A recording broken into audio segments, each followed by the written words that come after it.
बिस्मिल्लाहिर्रहमानिर्रहीम। अस्सलाम वालेकुम। सेकेंड ईयर हम लोग पढ़ रहे थे रशीद अहमद सिद्दीकी का खाका एहसन मारहरवी के नाम से। सफ़ा नंबर 23 पर आज हम रीडिंग करेंगे। सेकंड पैराग्राफ है। एक दिन शेर व शायरी पर बहस हो रही थी। हाज़रीन में से एक साहब ने बरसबीले तज़किरा यानी अज़राहे ज़िक्र फरमाया कि असगर गोंडवी मरहूम जो उस वक्त ज़िंदा थे कि शायरी का मैं उस वक्त कायल होऊंगा। कायल होना, तस्लीम करना, मानना।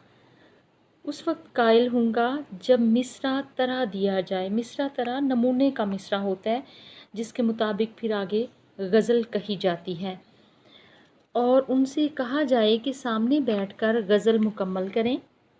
मौलाना मरहूम ये सुनकर आपे से बाहर हो गए। आपे से बाहर हो गए, सख्त नाराज़ हो गए, गुस्से में आ गए। आवाज़ में लुकनत थी। लुकनत होता है कि तोतला बोलना, रुक रुक कर बात करना। इसलिए जब कभी जोश में आते यानी जब कभी गुस्से में आ जाते तो उनका लबो लहजा निहायत दर्जा दिलचस्प हो जाता। मलमल का ढीली आस्तीन का कुर्ता पहने आराम कुर्सी पर लेटे हुए थे। फ़ौरन उठ बैठे, आस्तीन चढ़ा ली। आस्तीन चढ़ाना पता ही है, बाजू ऊपर कर लेना, लड़ने के लिए तैयार हो जाना और बड़े ही कड़े तेवर से यानी बहुत ज़्यादा गुस्से से, गुस्सीले अंदाज से बोले, मियाँ होश में आओ। कि क्या बक गए, कि क्या कह दिया तुमने?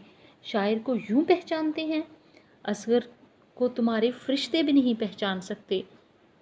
जिसको तुम शायर समझते हो उस मस्खरे को मेरे पास लाओ और उसकी टांग मेरी टांग से बांध दो और हम दोनों के सर पर पड़े ताबड़तोड़ जूते। ताबड़तोड़ होता है लगातार, मुसलसल। और उस वक्त मिसरा तरा दो, फिर देखें कौन कितने पानी में है। मरहूम से क्लास में अक्सर तलबा शोखियाँ भी करते। मौलाना के पढ़ाने का अंदाज़ कदीम तर्ज का था यानी लेक्चर मेथड था।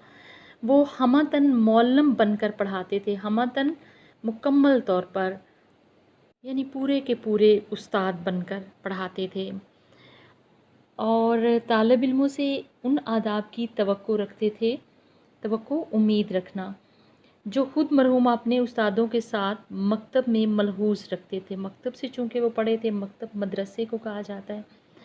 वो बात उस ज़माने में कहाँ, एक दिन देखा कि मौलाना क्लास से आजुर्दा और बरहम चले आ रहे हैं। आजुर्दा नाराज़, नाला, गमगीन। बरहम होता है बिगड़े हुए, नाखुश।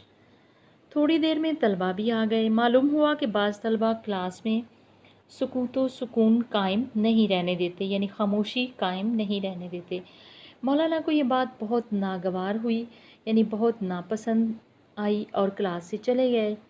मामला रफ्त गुज़श्त हुआ यानी ख़त्म हुआ। कुछ देर बाद इस मसले पर मौलाना से गुफ्तगू हुई। फरमाया, रशीद साहब, तलबा पढ़ने नहीं आते, वक्त गुजारी और तफरीह व तफन्नुन के लिए आते हैं। तफन्नुन कहते हैं कि हंसी, खेल, मजाक।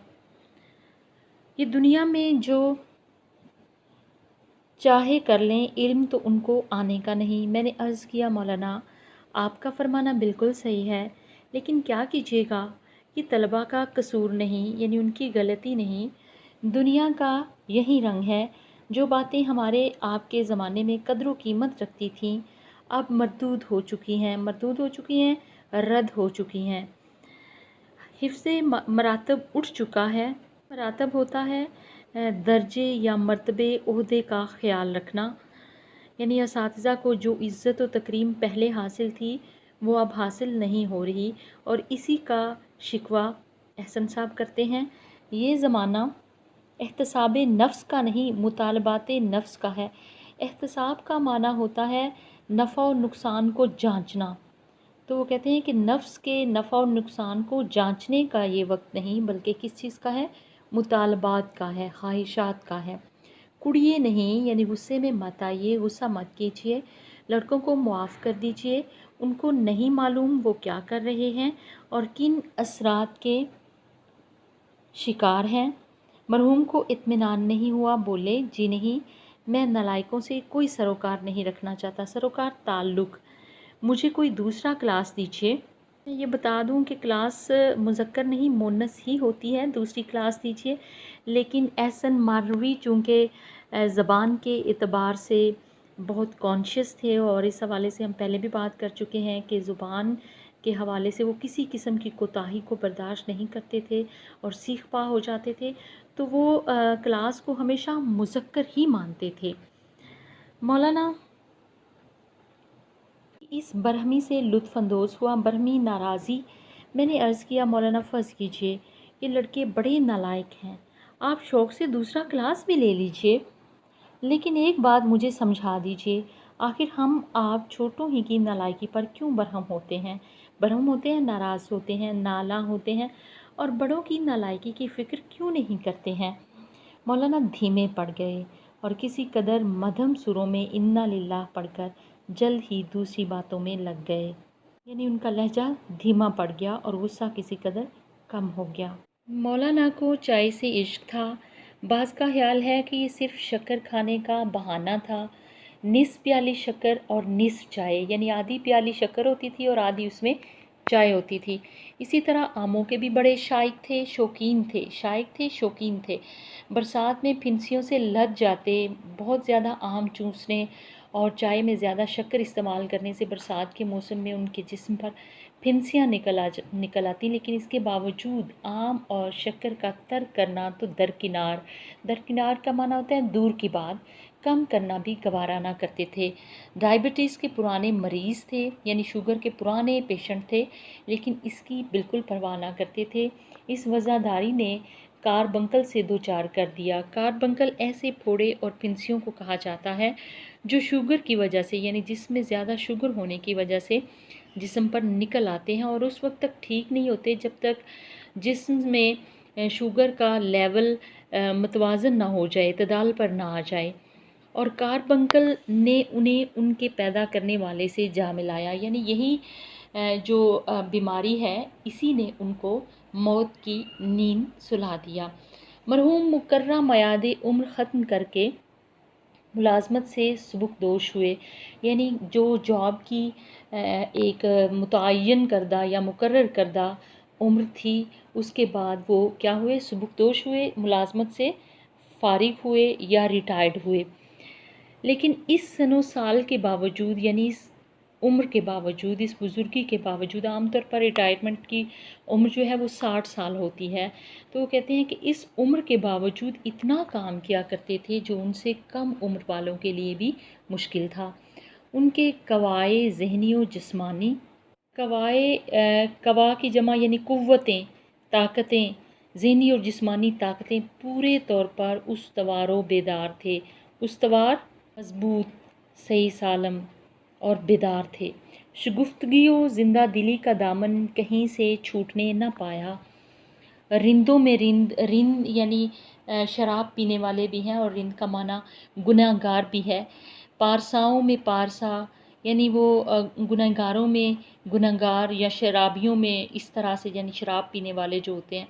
और पारसाओं में पारसा, नेकों में नेक, खुर्दों में खुर्द, छोटों में छोटे, बुज़ुर्गों में बुज़ुर्ग, यानी जैसी महफिल होती थी उसके मुताबिक वो अपने आप को ढाल लेते थे और उस तरह से अपना रद्द-ए-अमल ज़ाहिर करते थे। कैसे कैसे ज़माने, कैसी कैसी महफिलें और सोहबतें देखते और बरतते हुए ये हमा जिहद का माना है मुख्तलिफ औसाफ का मालिक। हमा जिहद शख्सियत बलाहिर 30 अगस्त 1940 को जुमा के दिन आगोश रहमत में पहुंच गई। आगोश गोद को कहते हैं, आगोश रहमत में मतलब मौत की नींद सो गए। अगस्त 1940 का गालिबन पहला हफ्ता था। मकान से यूनिवर्सिटी आ रहा था कि खबर मिली मौलाना एहसन कार्बंकल की अजियत में मुब्तला है। मौलाना की अकामतगाह कहते हैं रहाइश पर पहुंचा तो शदीद कर्ब में मुब्तला पाया। मरहूम देखते ही संभल कर बैठ गए। अभी पूरे तौर पर सलामो प्याम भी ना हुआ था कि बेअख्तियार होकर बोले, और क्यों हुजूर, सुनता हूँ खंदा शाये हो गई। खंदा तसनीफ़ है प्रोफेसर रशीद अहमद सिद्दीकी की। मेरा नुस्खा कहाँ है? हर एक से पूछता हूँ, कोई निशान नहीं देता। खुदारा थोड़ी देर के लिए अपना ही नुस्खा भेज दीजिए, پڑھ کر واپس کر دوں گا۔ کہاں مرض الموت کا یہ کرب تکلیف، یعنی کہاں حالت نزا میں ہیں، قریب المرگ ہیں اور تکلیف میں ہیں، کہاں ایک معمولی کتاب کی طلب۔ اس سے ظاہر ہوتا ہے کہ وہ کس قدر خود بینی کا شوق رکھتے تھے، کتابیں پڑھنے کا کس قدر انہیں شوق تھا۔ اللہ اکبر، میں مبہوت ہو گیا، حیران ہو گیا، بلکہ سخت حیران ہو گیا، اور ایک لمحے کے لیے کچھ ایسا محسوس ہوا جیسے آسمان و زمین کی ساری پنہائیوں گہرائیاں، وسعتیں، مریض کی شخصیت مستولی ہو گئی، یعنی مریض کی شخصیت کا قبضہ ہو گیا۔ میں تھوڑی دیر تک دم بخود رہا، حیران رہا، خاموش رہا، لیکن مرحوم پھوڑے کی مسلسل ٹیس درد، تکلیف یا درد کی شدت سے ذرا نجات پاتے تو یہی کہتے، رشید صاحب خدارا کتاب بھیج دیجئے، میں آدمی ساتھ کر دیتا ہوں، وہ لائے گا۔ دل کی لگن اسے کہتے ہیں۔ عجیب اتفاق کہ کتاب نہ میں بھیج سکا اور نہ مولانا کو مل سکی۔ یہ تھا خاکہ مولانا احسن مارہروی کا، جس کے رائٹر پروفیسر رشید احمد صدیقی ہیں۔ اس کی ریڈنگ مکمل ہو گئی ہے، کل انشاءاللہ ہم اس کی ایکسرسائز دیکھیں گے۔ مختصر طور پر میں آپ کو بتا دوں کہ یہ ایک سوانی خاکہ تھا احسن مارہروی کا، جن کا نام سید علی احسن تھا، اور احسن مارہروی کے نام سے وہ مشہور تھے۔ علی گڑھ یونیورسٹی کے وہ شعبہ اردو کے استاد تھے، اور ان کی خوبیوں کا پروفیسر رشید احمد صدیقی ذکر کرتے ہیں اور کہتے ہیں کہ یونیورسٹی میں ان کا ایک بڑا مقام تھا، لوگ ان کو عزت اور احترام سے ان کا نام لیتے تھے، اور اردو دان طبقہ خاص طور پہ ان کی بہت زیادہ قدر کرتا۔ اس کی وجہ یہ تھی کہ وہ زبان کے معاملے میں بہت کانشیس تھے، اور زبان یا الفاظ و محاورات کی صحت کے حوالے سے اگر وہ کوئی غلطی دیکھ لیتے تو ان سے رہا نہیں جاتا تھا، اور وہ تعامل کیے بغیر جو ہے وہ اگلے پہ برس پڑتے تھے، اور زبان کے وہ ایک مستند عالم تھے۔ کوئی بھی بات جو نزاعی ہوتی، جو معاملہ ایسا ہوتا جس پر علمی مباحثیں چھڑ جاتی، اس میں انہی کا فیصلہ جو ہے حتمی تصور کیا جاتا تھا۔ ان کو مطالعے کا بہت زیادہ شوق تھا، اور مختلف کتابیں جو قیمتی بھی تھیں ان کے پاس ذخیرہ تھیں، کیونکہ وہ دو طرح کی چوری کو جائز سمجھتے تھے، ایک دل کی چوری اور ایک کتاب کی چوری۔